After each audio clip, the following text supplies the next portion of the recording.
ila an qala wa qala Rasulullah sallallahu alaihi wasallam inna ruhal qudusi nafasa fi ruhi ish ma syi'ta fa innaka mayyitun wa ahbib ma ahbabta fa innaka mufariquh wa'mal ma syi'ta fa innaka tujza bihi.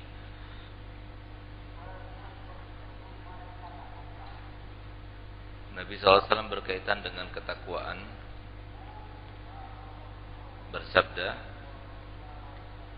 bahwasanya Ruhul Kudus telah membisiki telingaku.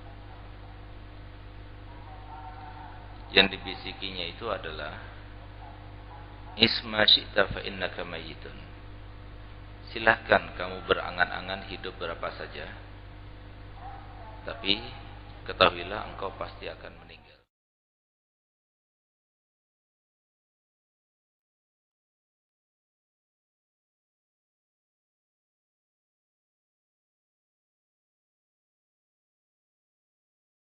Pasti akan berpisah darinya. Wa'mal ma syi'ta, dan lakukan apa saja, terserah engkau. Fa innaka tujza bihi, karena sesungguhnya engkau akan dibalas dengan pekerjaan itu. Wa qala alaihi salatu wassalam al-birru la yabla wa dzambu la yunsa wa ad-dayyan la yafna fa kama tadinu tudan. Yang artinya yang namanya kebaikan tidak akan sirna, yang namanya dosa tidak akan dilupakan, yang maha menuntut balas tidak akan sirna.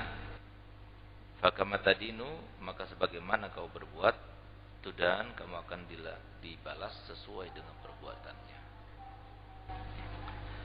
Wa qala alaihi salatu wassalam fima yarwihi an rabbih, Nabi SAW bersabda di dalam hadis yang diriwayatkan dari Tuhannya, ya ibadi, wahai hamba-hambaku, innama hiya a'malukum, sesungguhnya ini hanyalah amal-amal kalian, uhsiha lahukum, yang aku hitung untuk kalian, summa wafikum iyaha, kemudian aku akan membalasnya. Faman wajada khairan falyahmadillah, barang siapa yang mendapati kebaikan, kebahagiaan, maka hendaknya bersyukur pada Allah Ta'ala. Wa man wajada ghaira dzalik fala yulumanna illa nafsah, dan barang siapa yang mendapati selain dari yang demikian itu, maka hendaknya tidak mencela kecuali dirinya sendiri. Wa qala alaihi salatu wassalam la tasubbul mauta fa innahum qad afdahu ila ma qaddamu. Nabi SAW bersabda, janganlah kalian mencaci atau memaki orang-orang yang sudah meninggal, karena sesungguhnya mereka itu telah mendapatkan balasan daripada apa yang mereka lakukan.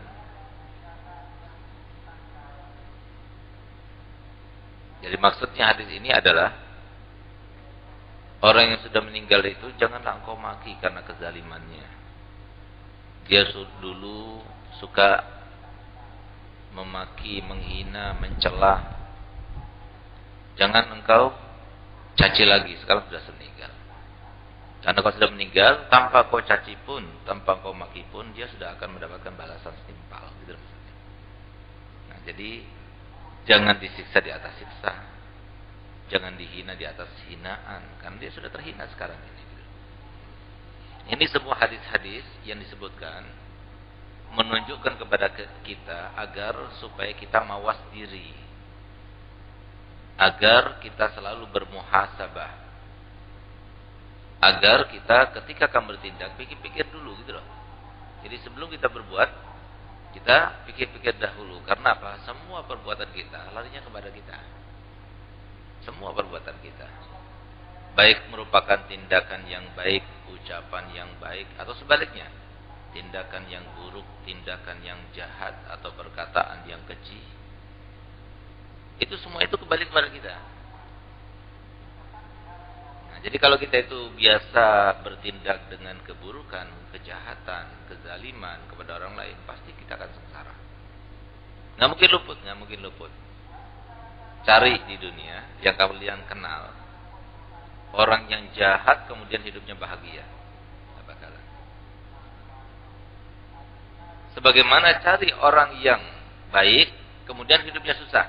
Nggak bakalan. Kalau seumpama di dalam mata kasat kita melihat orang yang dizalimi itu sedih, susah, sengsara. Tapi ketika kita datang kepadanya, kita tanya tentang kesedihannya, kesusahannya, pasti dia mengatakan, ya gimana lagi, sudah ditentukan Allah, pasti ada hikmahnya dan sebagainya. Dan dia paham kesedihan yang dia rasakan itu, dia paham. Dan ini adalah sebuah wasitoh, sebuah media untuk mendapatkan derajat yang lebih tinggi, untuk mendapatkan derajat surga yang lebih tinggi, gitu. Untuk mendapatkan mahabbah Allah lebih. Nah itu mereka semacam itu merasakannya. Jadi artinya apa? Bahagia. Kesulitan mereka, kesengsaraan mereka, kesedihan mereka tidak menambah maksiat. Kan biasanya orang kalau sudah sedih, orang ketika berada dalam keadaan yang labil, orang ketika berada di dalam keadaan yang sengsara, itu lebih banyak maksiatnya ketimbang yang sejahtera. Coba lihat. Kebanyakan yang masuk penjara itu orang kaya apa orang miskin? Orang miskin. Makanya Nabi SAW mengatakan kadal faqru ayyakuna kufran. Hampir saja orang itu akan menjadi kafir karena kefakirannya. Dan disebutkan Nabi SAW karena kekayaannya. Ada orang kaya yang kemudian dia itu menjadi durjana karena kekayaannya itu. Ada, tapi lebih banyak orang yang miskin kemudian menjadi maksiat daripada sebaliknya. Nah, ya. Jadi kalau ada orang yang baik kemudian dia itu sedih juga. Ada orang yang baik kemudian kita cermati dia sengsara juga. Kalau kita datangi dia, kita melakukan sebuah analisa, dengan kita datang kepadanya, bertanya-tanya kepadanya, pasti akan didapatkan kesusahan dan kesedihannya itu tidak menjadikan dia itu melakukan dosa. Nah, tapi kalau orang yang lainnya, yang sedih, yang jahat itu, maka kesusahan, kesedihan yang dirasakan itu akan menjadi sebab dia itu bertambah dosa. Itulah. Nah, jadi pahami benar-benar masalah ini, karena dari sinilah, dari jalan inilah setan itu banyak mengganggu kita. Siapa bilang orang yang jahat itu karena kejahatannya kemudian dia akan sengsara di dunia sebelum di akhirat nanti? Orang baik juga sengsara. Orang baik juga dicoba. Orang baik juga diuji. Coba lihat tuh. Ha, gitu. Itu setan bilang gitu. Tapi coba perhatikan dan buktikan. Orang yang baik itu ketika dicoba, memang dia itu merasa sedih. Tapi kesedihannya itu menjadi sebab dia itu lebih dekat kepada Allah Ta'ala. Tapi orang jahat, dia akan menjadi sedih, menjadi sengsara, menjadi susah. Tapi kesusahannya itu menjadi lebih jauh daripada Allah Ta'ala. Itu bedanya. Coba lihat bagaimana diceritakan di dalam kitab Nawadir. Ada seseorang yang diciptakan dalam keadaan buntung tangannya, buntung kakinya, buta matanya. Ditambah lagi dia itu kena penyakit ayan, sedikit pingsan. Ditambah lagi dia kena penyakit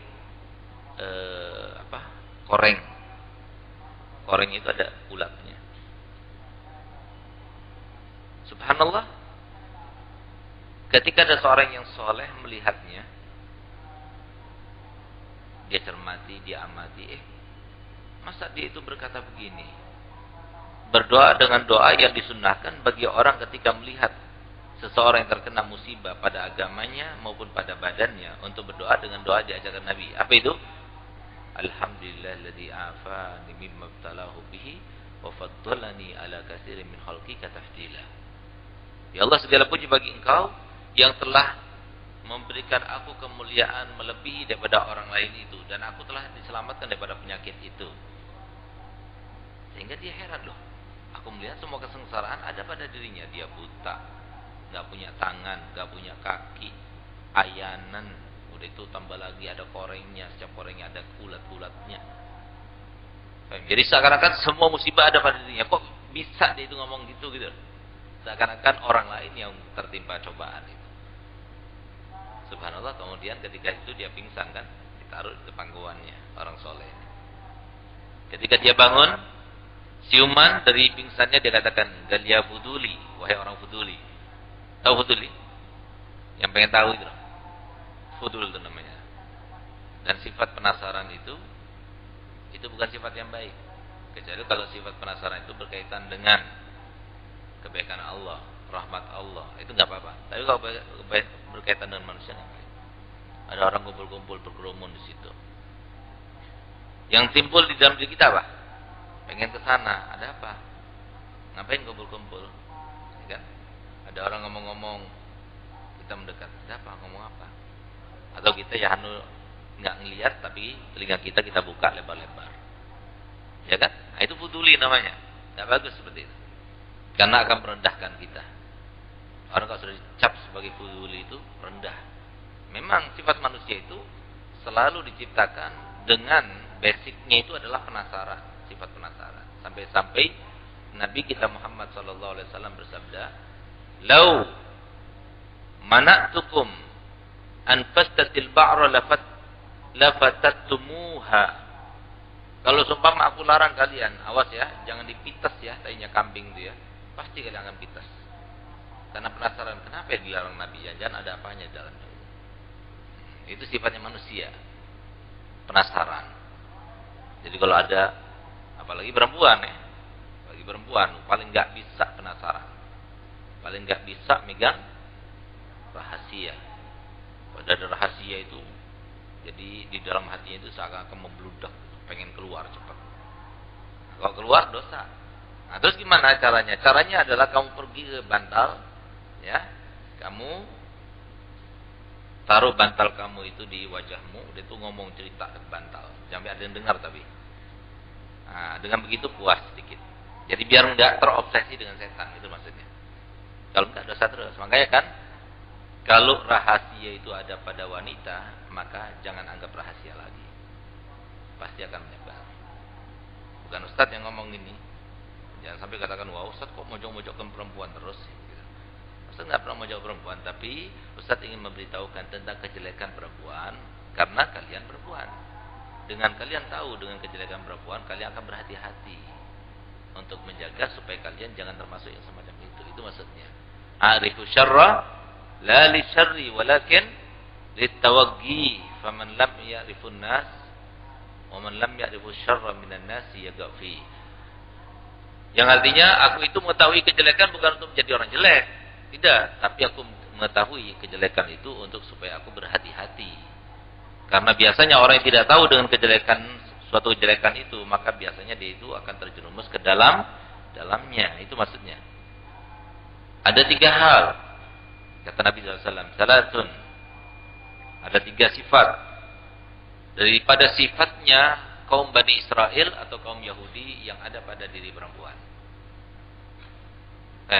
Jadi disamakan oleh Nabi SAW sifatnya perempuan itu seperti sifatnya Bani Israel. Karena dari saking fitnahnya Bani Israel kepada para nabi, para rasul. Dari saking fitnahnya para perempuan itu kepada kaum laki-laki. Itu maksudnya. Apa itu? Yang pertama, perempuan itu suka berbohong. Perempuan itu suka berbohong. Mau dibuktikan nggak? Kalian suka berbohong nggak? Ayo. Gampang mau dibuktikan. Ayo coba saya tanya kepada kalian semua. Kalian ngabet kawin semua kan? Ngabet kawin kan? Ayo jawab, ngabet kawin kan? Nah, jawabnya enggak. Bohong. Nah, padahal damatinya iya. Nah, itu loh. Itu perempuan suka bohong itu maksudnya begitu gitu. Jadi bohong karena malu. Bohong karena ada sesuatu. Nah, gitu loh. Seperti Sayyidatuna Aisyah radhiyallahu anha warudha. Beliau suatu waktu dikatakan kepadanya oleh Nabi sallallahu alaihi wasallam ketika kaum muslimin akan melaksanakan sholat menunggu Nabi keluar. Nabi kan sakit 18 hari sampai Nabi sallallahu alaihi wasallam meninggal dunia. Maka Nabi kemudian memerintahkan Sayyidatuna Aisyah Mur abaki liya umman nas. Perintahkan ayahmu supaya menjadi imam. Ya, Aisyah kan enggak enak. Kalau dia itu nyuruh ayahnya jadi imam, nanti apa katanya orang gitu loh. Nanti tentang Nabi sakit pas ayahku yang jadi imam. Ya kan? Lalu itu mauku bukan maunya Nabi gitu. Disangkanya nanti orang bilang gitu maksudnya. Maka Aisyah mengatakan begini, ya Rasulullah, inna abi, sesungguhnya ayahku itu bakkaun raqiqul qalbi. Ayahku ini suka nangis. Kalau dia jadi imam nanti dia suka nangis, panjang nanti sholatnya, kesian jamaahnya gitu. Nanti enggak? Alasan apa kata Nabi sallallahu alaihi wasallam? Antunna kasawahibati Yusuf. Kalian itu seperti perempuan-perempuan temannya Yusuf. Tahu enggak perempuan teman Yusuf? Yang semalam saya ceritakan itu loh. Ayo, undang sini ke rumah sini. Kasih pisau, kasih apel. Tujuannya apa? Supaya kalian terfitnah. Jadi ngomong gini, ngomong gitu itu enggak ada tujuannya satu, cuma biar kalian tahu apa seperti yang aku ketahui gitu. Nah, jadi alasan doang yang tujuannya itu supaya jangan nyuruh ayahnya. Padahal dia mau ayahnya disuruh, cuma dia ngomong begitu itu enggak enak gitu loh. Nah, itu sifatnya perempuan. Suka bohong gitu. Nah, bohong itu kalau sesuai dengan sasarannya tidak apa-apa. Sesuai dengan sasarannya itu ada 3. Bohong karena kebaikan. Misalnya apa? Ada orang mau dibunuh. Tanya, mana orang itu? Enggak tahu. Padahal dia tahu, enggak apa-apa. Yang kedua, kalau dalam untuk mengakurkan antara 2 orang yang saling bermusuhan. Ini ada 2 orang bermusuhan. Ingin kita akurkan. Gimana caranya? Kita berbohong, enggak apa-apa. Masa loh? Itu orang teman kamu itu yang kamu enggak suka sama dia itu pengen banget minta maaf sama kamu. Padahal enggak. Nyampaikan juga sama dia, dia itu pengen loh datang sama kamu minta maaf, katanya enggak enak. Hidupnya enggak enak semenjak ada permusuhan sama kamu, dia pengen minta maaf. Masa sih? Akhirnya ketemu minta maaf betulan deh. Nah, itu enggak apa-apa. Berbohong kepada ayah yang bercerai dengan ibunya, itu juga tidak apa-apa. Karena bercerai ayah dan ibunya, sehingga dia ketika sama ayah dia jelekkan ibunya, masanya dia diam ya ikutin aja. Begitu masuk kepada ibunya gitu juga ikutin juga gitu. Jadi supaya untuk mengaturkan antara keduanya, tidak apa-apa. Karena li islah dzatul bain. Kemudian yang ketiga, berbohong yang berkaitan dengan tumbuhnya dan berseminya cinta di antara suami istri itu enggak apa-apa. Asalkan berkaitan dengan itu. Misalnya kamu katakan pada suamimu, enggak ada laki-laki seganteng kamu, enggak ada. Padahal yang jelek sama dia banyak gitu. Yang ganteng seperti dia enggak ada gitu. Karena emang enggak ganteng dia gitu.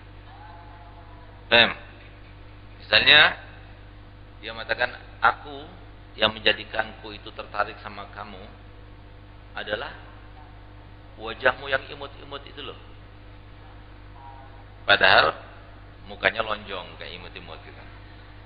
Nah, itu nggak apa-apa untuk menumbuhkan rasa cinta. Karena apa? Perempuan itu paling nggak bisa ketika dirayu. Paling terbang, paling gampang ditipu sama orang dengan rayuan. Nah, itu senjata. Karena senjata nggak apa-apa. Jadi untuk menumbuhkan kalian juga seperti itu, walaupun bohong itu, tapi menyenangkan suami nggak apa-apa.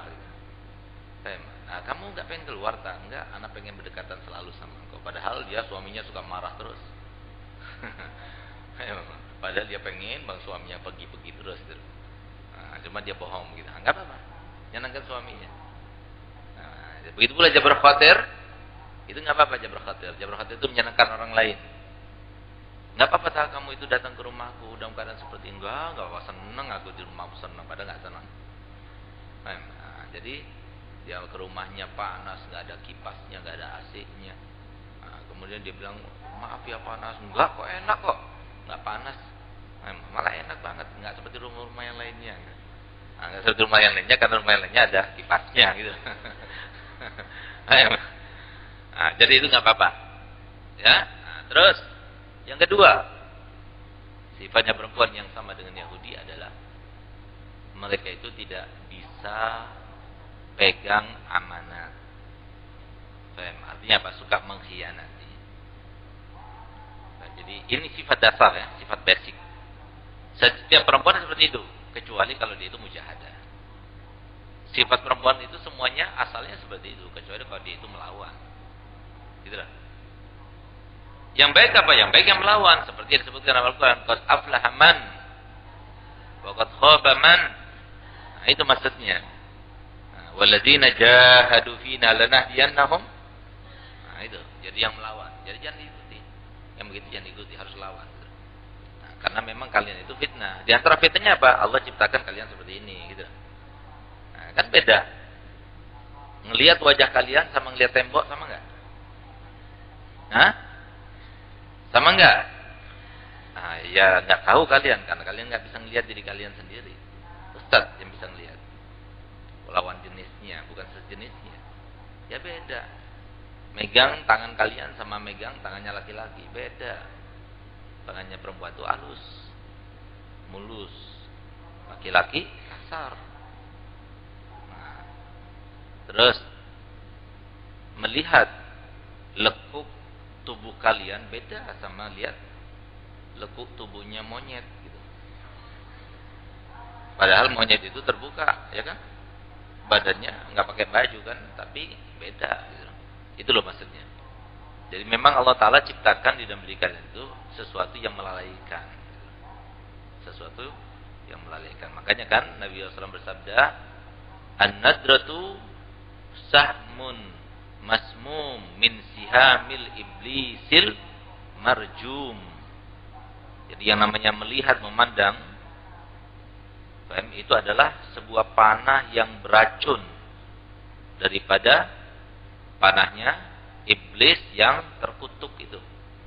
Faman tarakaha makhafatullah, barang siapa yang meninggalkan melihat pandangan yang haram itu karena takut pada Allah, abdalaha, Allah Ta'ala akan membalasnya. Wajada halawatal iman fi qalbi, dia akan merasakan kelezatan iman dalam hatinya. Sehingga dia tidak merasa sholatnya itu jadi merasa senang, puasanya senang, dia melaksanakan ibadah senang. Kenapa? Dia merasakan keimanan dalam hatinya. Nah, itu bagi yang meninggalkan pandangan-pandangan yang haram. Nah, jadi suka berkhianat itu bukan sifat daripada perempuan-perempuan tertentu, tapi semua perempuan, sifat dasarnya. Sama seperti kalian begini loh. Sifat dasar kalian itu adalah kalian harus mempunyai tamu setiap bulan. Nah, makanya kan datang bulan katanya orang. Nah, itu sifat dasar. Kalau enggak semacam itu berarti ada gangguan. Nah, gitu. Nah, sama seperti sifat dasarnya laki-laki itu tenggorokannya ada. Nah, perempuan ada enggak? Enggak ada. Gitu loh. Sifat dasarnya laki-laki itu sininya tuh besar. Perempuan ada itunya? Enggak ada. Apa namanya itu? Badannya itu apa? Gempal. Gempal badannya. Perempuan mana itu benar? Gempal. Walaupun dia itu menjadi main fitness, nggak bakal jadi seperti laki-laki. Itu loh maksudnya. Itu sifat dasar. Sifat dasarnya seperti itu. Sifat dasarnya perempuan malas, laki-laki rajin. Tapi sekarang kebalikannya, perempuan banyak yang rajin, laki yang malas. Nah, kenapa? Karena dilawan. Nah, tapi sifat dasar, yaitu sifat dasarnya. Tapi karena dilawan jadi berbeda. Nah, itu maksudnya. Sifat dasarnya perempuan itu cerewet, ya kan? Suka ngomong, nggak bisa berhenti. Nah, itu sifat dasar perempuan. Kalau ada perempuan yang diam, nah, itu bagus. Berarti dia ngelawan. Nah, gitu. Ngerti nggak? Sifat dasarnya perempuan itu banyak kutunya. Ya kan? Laki-laki enggak, karena rambutnya pendek, perempuan panjang. Nah, kalau ada perempuan rambutnya enggak ada kutunya, berarti dia mujahadah dengan pakai sampo terus, pakai selsan dan sebagainya. Itu loh maksudnya. Contohnya itu seperti itu. Jadi sifat dasar ada, tapi kalau bukan setiap orang itu pasti ada sifat dasar itu, bisa jadi sudah hilang karena apa? Dia melawan. Gitu. Terus kemudian itu sifat dasar, Jadi jangan salah paham. Jadi jangan mengartikan semua perempuan berarti seperti itu, enggak. Sifat yang ketiga yang sama itu adalah perempuan itu tidak pandai bersyukur. Artinya apa? Perempuan itu adalah makhluk yang paling melupakan kebaikan. Paling cepat. Ambil satu contoh ya.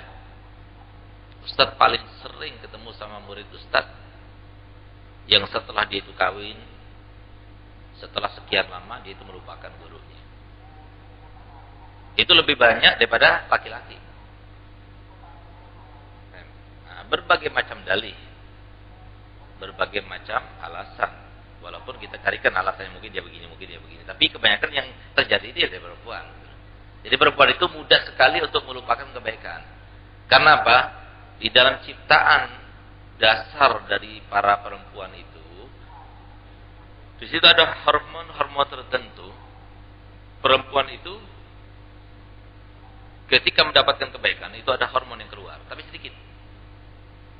Tapi kalau laki-laki, kalau ada sesuatu kebaikan yang dialaminya dari orang lain, maka ada hormon yang keluar, dan hormon itu lebih banyak keluarnya daripada laki-laki, daripada perempuan.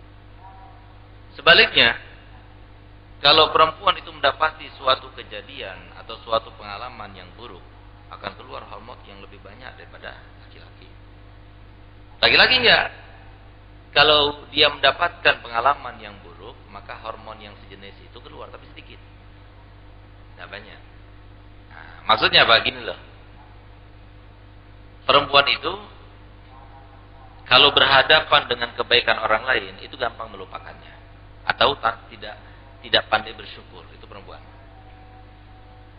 Sampai-sampai dalam suatu hadis Nabi SAW bersabda, "Lau fa'alta khairu madal umri atau madad dahri limra'atin summa akhta'ta lagalat lak ma fa'alta khairan qatta." Kalau seumpama ada seorang yang berbuat baik kepada istrinya, adik perempuannya, anak perempuannya, atau siapapun yang perempuan ya, sepanjang masa dia berbuat baik padanya, lalu pernah satu kali saja salah, maka dia akan berkata, "Ma fa'alta khairan qattu." Kamu tidak pernah berbuat baik sama sekali. Coba, masih ada sama sekali lagi. Ini Rasulullah yang mengatakan, "Ma fa'alta khairan." Coba dikatakan ma fa'alta khairan saja masih mending. Ini tambah ada qattunya lagi. Ma fa'alta khairan qattu. Kamu enggak pernah berbuat baik sama sekali. Nah, jadi seakan-akan yang sepanjang masa itu mana? Yang pernah dia lakukan itu mana gitu. Enggak pernah diingat. Nah, itu. Tapi sebaliknya, kalau laki-laki, kalau ada orang yang berbuat baik, itu diingat. Tapi kalau berdarah berbuat jelek, maka cepat dilupakan. Perempuan enggak. Perempuan kalau mendapatkan pengalaman yang buruk, dia sulit untuk melupakan. Tapi kalau mendapatkan pengalaman yang baik, dia paling cepat melupakannya. Dari sinilah kita katakan, yang untung siapa? Perempuan untung. Sehingga karena dasar ciptaan Allah yang semacam inilah, kemudian memproses dan membentuk seorang wanita menjadi wanita itu adalah seorang makhluk yang paling tangguh, paling kokoh. Menghadapi ujian, nggak ada seperti perempuan. Menghadapi cobaan, nggak ada perempuan. Nah, oleh karenanya kamu lihat di RSJ yang mana saja, atau RSG ya, rumah sakit jiwa, atau RSG, rumah sakit gila.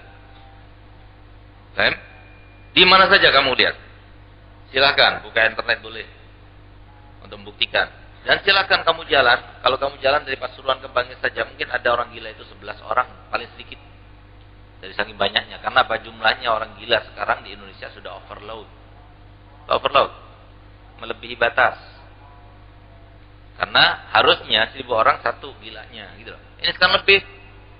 Karena apa? Jumlahnya orang gila di Indonesia sudah mencapai 249.000. Padahal jumlahnya manusia di Indonesia ini kan 235 juta. Berarti kan harusnya 235.000. Ini sudah lebih. 249.000. Nah, gitu. Jadi lebih berapa sudah itu. Makanya banyak yang keleleran di luar sana. Gitu. Coba lihat. Dari RSC 1 ke RSC yang lainnya kamu lihat. Lebih banyak lakinya apa perempuannya? Lebih banyak lakinya apa perempuannya? Laki. gampang stres, gampang hang, gampang blank. Itu laki-laki, perempuan kan. Dan hebatnya perempuan itu dua otak kiri kanannya itu sama-sama bergerak dan bekerja. Sambil ngulek, sambil ngomong bisa. Sambil nyetir, sambil nelpon bisa. Dan itu perempuan, laki-laki nggak bisa. Makanya kan ada peraturan. Kalau lagi nyetir nggak boleh nelpon. Untuk laki-laki, perempuan nggak apa-apa. Itu. Karena apa? Dua-duanya itu gerak dia. Tapi kalau laki-laki nggak bisa seperti itu. Nah, paham? Jadi seperti saya katakan pada awal mula pelajaran ini, bahwasanya setiap Allah berikan suatu kelebihan, ada kekurangannya. Kelebihannya perempuan itu nggak gampang gila, nggak gampang stres. Tapi laki-laki gampang gila, gampang stres. Tapi laki-laki beruntung karena apa? Ya di dunia gila, tapi di akhirat dia di surga tempatnya. Perempuan, iya, memang perempuan jarang yang gila, tapi nanti di akhirat kamu di neraka tempatnya. Nah, makanya Nabi SAW mengatakan, "Ma balun nisa? Ra'aitukunna aktsara ahlin nas." Wahai perempuan, kenapa kalian nih? Kok aku melihat di neraka itu lebih banyak perempuannya daripada laki-lakinya? Coba lihat.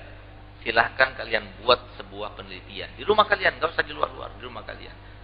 Baikan mana antara ayahmu sama ibu? Coba lihat, sabaran mana, lomanan mana, baikan mana, akhlakan mana. Pasti lihat, kamu bisa katakan lebih banyak laki-laki daripada perempuan. Ada, mungkin ibumu ada yang lebih baik daripada ayahmu, tapi itu sedikit. Kalau dibikin rata-rata, kita kalau menghukumi sesuatu jangan pernah melihat secara per individu, tapi secara umum. Oh enggak, Ustaz, ibuku lebih baik. Ya kamu, coba satu. Siapa lagi? Coba yang ayahnya lebih baik mana? Pasti lebih banyak. Nah, kenapa demikian? Nah, karena itu. Laki-laki itu ketika akan bertindak itu berpikir panjang. Makanya kan, kenapa Allah Ta'ala memilih doa yang tidak baik terhadap anak cucu itu lebih besar kesempatan dan kansnya dari ayah. Tapi kenapa doa yang baik itu untuk anak cucu itu lebih besar kesempatan terkabulnya kalau diucapkan oleh seorang ibu? Kenapa nggak kebaliknya gitu loh?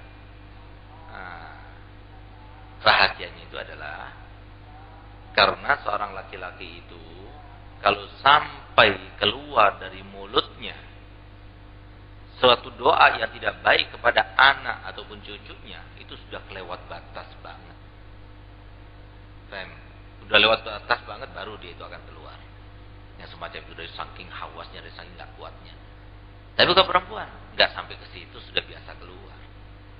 Nah, makanya Allah Ta'ala itu rahmatnya kepada hambanya nggak dijadikan doa yang tidak baik, jangan dari ibu, jangan. Biar dari ayah saja. Yang baik karena sering ibu itu gampang kesianan orangnya kan, ibu itu ibaan kan, nggak tegaan kan, beda sama laki-laki. Laki-laki tega.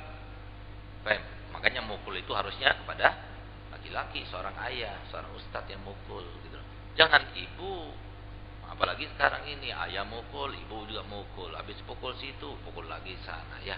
Jadi minder akhirnya. Nggak punya keberanian, mentalnya lemah dan sebagainya karena itu. Nah, jadi harusnya ayah yang mukul. Begitu mukul dia nangis kan, pergi ke ibunya, dipeluk, diayomi, kasih sayangi. Itu harusnya. Jadi harus kerjasama. Nah, makanya kan di kitab Ustaz itu yang terbaru Anakku Investasi Akhiratku itu dijelaskan bagaimana cara pendidikan di dalam memukul atau memberikan sanksi kepada anak itu. Siapa yang harusnya melaksanakannya? Kalau harus mukul, apa syaratnya? Semua itu disebutkan di sana. Nah, paham? Nanti nggak? Jadi seperti itu. Bukan berarti Ustaz merendahkan perempuan, enggak. Karena perempuan itu nggak ada. Kalau di dunia nggak ada perempuan, nggak ramai. Nggak indah. Tapi Sayyidina Adam saja ketika dia itu diciptakan masuk surga. Semua kenikmatan di surga. Semua kenikmatan. Apa yang nggak ada? Semua kenikmatan ada di surga. Saya mau minuman yang terenak, mau makan yang terenak, baju yang terbagus, itu ada di surga. Tapi masih belum lengkap juga. Karena apa? Nggak ada perempuannya. Sehingga dia itu berdoa kepada Allah Ta'ala, ya Rabb, ada sesuatu yang kurang. Nah, kok bisanya gitu loh, sampai berani bilang Allah Ta'ala ada sesuatu yang kurang di surga gitu. Nah, kenapa? Karena memang menjadi sebuah kebutuhan dasar gitu, perempuan itu. Sampai kemudian Allah Ta'ala menciptakan Sayyidatuna Hawa. Jadi nggak mungkin kita nggak ada laki-laki, nggak ada perempuan. Memang keluar dari laki-laki juga. Ada laki-laki keluar dari laki-laki gitu. Karena sekarang banyak perempuan yang menuntut hak emansipasi. Sudah, kita pisahkan sadari. Biarkan yang laki keluar dari laki-laki, yang perempuan keluar dari perempuan. Bisa tak? Ya nggak bisa lah. Kita ya selalu terkait. Nggak bisa kita itu memisahkan diri. Laki dan perempuan itu sama-sama saling membutuhkan dan saling melengkapi. Ya, makanya kan ada 3 sifat. Nah, jadi dari tadi itu ada berapa? 3 itu. Sekarang ada 3 sifat lagi. Kalau ada pada perempuan, bagus. Kalau ada pada laki-laki, nggak bagus. Karena sifat dasarnya beda. Apa itu? Yang pertama, pemalu. Perempuan pemalu. Oh, bagus banget. Ayo ke mall. Malu, nggak mau ke mall. Bagus banget. Senang suaminya itu. Perempuan, ayo keluar yuk. Nggak pakai jilbab. Enggak, malu aku. Bagus. Tapi kalau laki-laki yang malu, ayo dong suamiku kita pergi. Enggak, malu. Ya. Kan enggak pantas. Laki-laki malu gitu. Itu ya. Kalau ada pada perempuan bagus, tapi kalau ada laki-laki yang bagus. Yang kedua, penakut. Perempuan penakut, bagus. Kenapa? Dengan takutnya dia, akhirnya dia akan kembali kepada suami. Ngapa-ngapain? Suami. Bangun malam, mau ke kamar mandi, takut, bangunin suami. Ya udah, kata suaminya, enggak apa-apa, aku akan temani, tapi harus ada sesuatu loh. Gitu. Jadi kan ada timbal baliknya. Gitu. Coba dia berani, dia nggak butuh kepada suami gimana? Gitu. Terus yang ketiga apa? Yang ketiga adalah pelit. Perempuan rata-rata pelit. Perempuan rata-rata pelit. Laki-laki rata-rata baik. Kalau laki-laki pelit, itu luar biasa. Kalau perempuan pelit, biasa. Laki-laki pelit, luar biasa. Karena nggak seharusnya. Coba, kalau kalian pelit, yang terjaga hartanya siapa? Hartanya suami. Untung kan? Untung kenapa? Untung kan suami dan anak-anakmu. Tapi kalau suami yang pelit, kamu nggak makannya nggak enak, anak kamu juga nggak kebagian. Itu. Sampai diceritakan ada satu orang yang sharing sama Ustaz. Ada seorang wanita, dia mengadukan tentang kepelitan suaminya. Dia mengatakan, ya Allah, Ustaz, pelit banget, sampai mau ke dokter saja dikasih uang 15.000. Ya Ustaz bilang 15.000 buat becaknya saja nggak cukup, pulang pergi. Mana ke dokternya, mana ke obatnya gitu. Makanya yang dapat orang seperti Ustaz, ini untung gitu.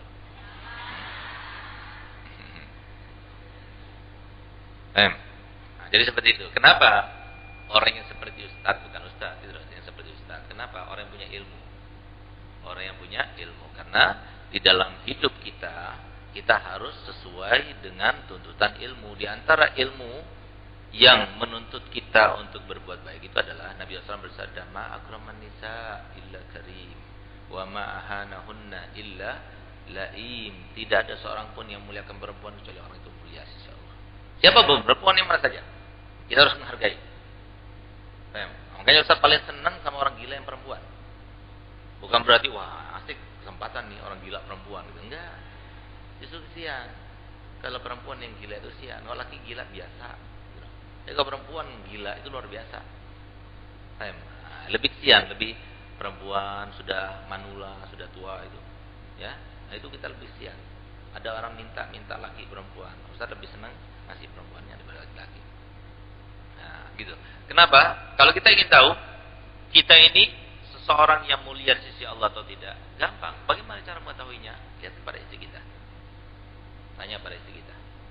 Bagaimana profil daripada suaminya itu? Kalau dia mengatakan dia bersaksi dengan kebaikannya, berarti dia baik. Nah, semua itu tergantung pada perempuan. Nah, itu tuntutan ilmu. Sehingga alhamdulillah sampai sekarang Ustaz kawin sudah berapa? Sudah 17 tahun. Enggak pernah Ustaz main tangan. Enggak pernah Ustaz mencaci maki. Enggak pernah. Kenapa? Tuntutan ilmu. Nah, tapi kalau orang lain enggak punya ilmu, Dia karena nggak tahu ya dimaafkan saja. Jadi salah kalian kalau seumpama kalian milih orang yang nggak punya ilmu. Jadi jangan salahkan, loh, kok kamu suka mukul aku sih? Ya, salah sendiri kenapa milih aku? Aku nggak tahu ilmunya gimana. Nah, kan kata kasarnya seperti itu. Memang, tapi kalau ustadz itu dia paham. Nah, cuma seperti tadi saya katakan, setiap ada kelebihan, ada kekurangan. Nah, kamu harus pikir matang-matang dari segi itu. Kamu menerima pinangan dari seseorang. Nah, kamu lihat, pasti ada kelebihannya, ada kekurangannya. Dia sebagai apa? Nah, cara melihat itu seperti itu. Gitu. Nah, jadi sedikitlah sekali yang sempurna atau mendekati kesempurnaan. Yang sempurna itu hanyalah Allah dan Rasulnya. Tapi kalau manusia tidak ada yang sempurna, pasti ada kurangnya. Gitu. Pasti ada kurangnya, ada lebihnya. Nah, jadi jangan pernah merendahkan orang lain. Selalu hargai orang lain, karena setiap orang itu mempunyai keistimewaan. Masing-masing ada keistimewaan. Sebagaimana setiap orang itu pasti ada kekurangan. Jangan pernah melihat kekurangan orang lain, tapi lihatlah kelebihan orang lain. Kemudian dikatakan, wa warada innal abda qad yarfa'u ala sayyidi fi darajatil jannah fa yaqulu sayyidu ay rabb hadza kana 'abdi fi dunya fa yaqulu subhanahu innama jazaituhu bi amalihi. Coba lihat, kata Nabi sallallahu alaihi wasallam, jangan sampai kalian itu menjadi orang yang kecelek. Kata orang Jawa itu kecelek, kecewa. Kenapa? Dia mendapati bawahannya, istrinya, anaknya, muridnya, pembantunya, ternyata di surga lebih tinggi dari dia. Itu orang yang kesian. Itu orang yang yang dikatakan sebagai orang yang merugi. Harusnya dia yang lebih tinggi, karena dia derajatnya lebih tinggi di dunia. Dia yang lebih besar kesempatan untuk berbuat baik antara tuan sama budak. Tuan punya segala-galanya, punya kemerdekaannya, punya hartanya, punya kebebasannya dalam berbuat sesuatu, dalam melakukan sesuatu. Budak enggak. Kok bisa budak itu lebih tinggi derajatnya? Seorang suami dengan istrinya, harusnya suami lebih tinggi derajatnya. Walaupun nanti kedua pasangan itu saling membantu nanti kalau sama-sama masuk surga. Kalau enggak sama-sama masuk surga, ya tunggu dulu sampai selesai dulu pasangannya itu. Nanti enggak, cuma bedanya kalau pasangannya yang ditunggu itu yang masih dicuci dengan api di neraka itu, suaminya, ya istrinya nunggu di surga, menikmati kenikmatan surga, tapi enggak ada bidadara, itu enggak ada. Tapi kalau istrinya yang ditunggu, nah bidadaranya kan banyak. Paling rendahnya paling rendahnya penghuni surga itu dia akan mendapatkan 70 bidadari, 2 wanita solihah dunia. Jadi kalau istrinya satu masih dicuci di neraka, enggak apa-apa, masih ada 72. Nah, itu paling rendahnya penghuni surga. Jadi jangan kamu berangan-angan, jangan kamu sampai kaget atau gigit jari kalau ternyata di surga enggak ada bidadara. Karena memang bidadara enggak ada, yang ada bidadari. Ya. Jadi kalau kalian meninggal dunia, sebelum kalian sempat kawin, nanti akan disandingkan dengan laki-laki yang soleh yang masuk surga. Nah, karena apa? Paling rendahnya laki-laki penghuni surga itu akan mendapatkan 70 bidadari, 2 wanita solehah dunia, 2 wanita solehah dunia, selain istrinya. Nah, gitu. Tapi kalau perempuan suaminya satu, nggak ada lain. Nah, terus gimana dong ya? Namanya kenikmatan kan juga bukan cuma satu, sama seperti sekarang. Orang kawin, nikmat kan? Nikmatnya berapa saat? 24 jam terus nikmat terus gitu. Hah? 24 jam fokus kepada itu, nikmat itu kan enggak. Masih mau makan, masih mau tidur, masih mau ini, masih itu di surga itu banyak macamnya gitu. Makanya kan oleh Nabi SAW dikatakan dan disebutkan surga itu sifatnya mala ainun ra'at, enggak pernah dipandang mata. Wala udhunun, sama enggak pernah dengar telinga. Wala khatara ala qalbi bashar, bahkan terlintas pun enggak pernah. Itu di surga nanti seperti itu. Jadi enggak usah kamu pikirkan wah enak dong laki-laki, wah enggak ada. Jadi enggak ada cemburu, enggak ada ini semuanya enggak ada. Nanti dikatakan kalau semua istrinya itu 72, selain istrinya di dunia, entar kapan giliran saya gitu. Karena ada pertanyaan seperti itu kan. Nah, enggak seperti itu nantinya, enggak seperti itu. Itu untuk bidadari ya, tapi kalau untuk yang istri yang di dunia, itu dia akan mendapatkan perkumpulan, pertemuan itu lebih banyak daripada istrinya yang dari bidadari itu. Kemudian, nah, jadi itu salah satu contoh yang dikatakan Nabi SAW. Jadi jangan sampai terjadi seperti itu. Oleh karenanya apa? Sekarang ini kita berusaha untuk menjadikan diri kita adalah diri kita, bukan orang lain. Paham? Untuk menjadikan diri kita adalah diri kita, bukan orang lain. Kita berbuat untuk diri kita. Paham? Dan kalau kita ingin menjauh dari dosa untuk diri kita, bukan untuk orang lain. Kenapa? Nanti yang bertanggung jawab siapa? Kita sendiri. Ketika kamu mati, nanti siapa yang mau ikut kamu? Siapa yang menyertai kamu? Kamu mati sendiri.